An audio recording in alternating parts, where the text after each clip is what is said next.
Hey everybody, welcome to BrickVault. My name's Jack. Today we are building and reviewing an architecture set for you. This is the Solomon R. Guggenheim Museum. Big thanks to LEGO, by the way, for sending on over this set for us to review. This is the first set we've ever gotten from you guys to review, and we really do appreciate it. The set is recommended for ages 12 and up. It is set number 21035, and it has 744 pieces. The Guggenheim Museum is located in the Upper East Side in New York City, right next to Central Park, and the museum itself was designed by the famous architect Frank Lloyd Wright. But this isn't going to be a history lesson, this is going to be a LEGO set review, so let's get the box open.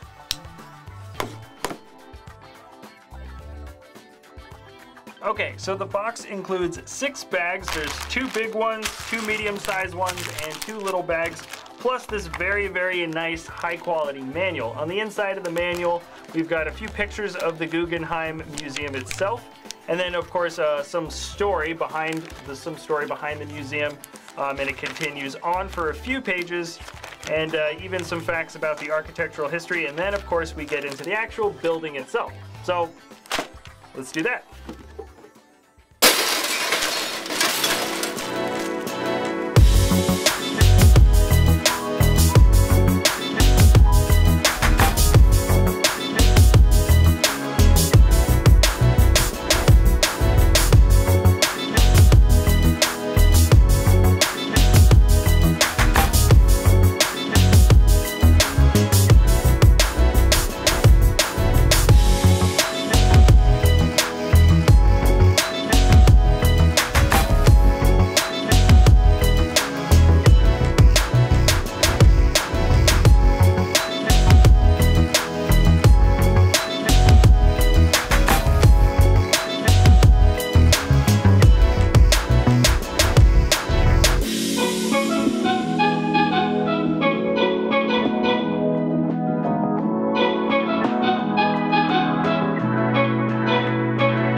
So here it is, the Solomon R. Guggenheim Museum. It was actually a pretty fun build. This is the first LEGO set that has been rated at a 12 and up difficulty rating that was so fast and fun to put together. I can see why it was labeled at such a high difficulty. There are a lot of little sort of clever things to kind of put together, but in this particular case, the clever connections do not make it difficult to put together, and therefore it was very fast. Anyways, the entire build is pretty much completely studless, and that style of building complements the design for the museum itself. The most iconic part of the building and most difficult to build is this sort of layered cone that is expanding outwardly as we go up. I believe this is the part that's called the Temple of the Spirit, and normally this is sort of a spiral, but of course that effect couldn't really be achieved in LEGO, so it is just a series of 4 different layers, which I think works pretty well. Looking at it from a bird's eye view, you can kind of see how the build was put together,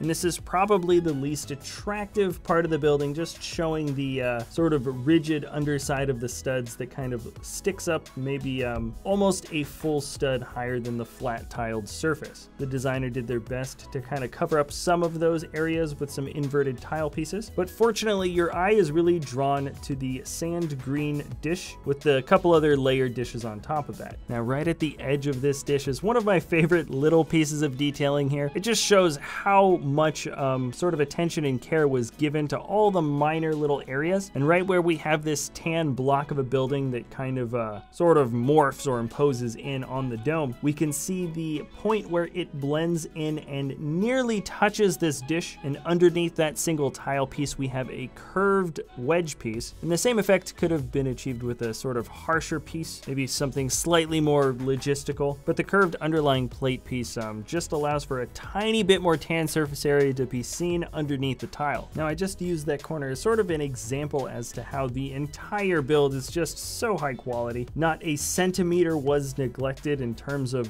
how much detail could possibly be put into each area. And when we look at the build from a much lower angle, you can really get an idea for all these tiny dimensions that we have going on. You'll notice right in the front we have a couple of printed tile pieces. It reads out the name of the museum, and those cars on the street I'm assuming are going to be yellow taxis. You can even see underneath the entrance there is sort of a nice smooth walkway. I believe that's probably a plant in a planter box there. And then the short white walls have some greenery underneath on the other side. I really do feel like every single stud was really taken into account here, and it totally pays off. It looks excellent. Even on the back of the build, there is still just about nothing that is neglected. Now, I don't know if the same checkerboard or sort of plaid detailing with all the tile pieces is supposed to be on the other side of the building, but considering how well the dimensions add up here, it still looks excellent considering this is definitely not supposed to be the display side of the build. And speaking of the display side and sort of wrapping up the review here, I would say this thing definitely looks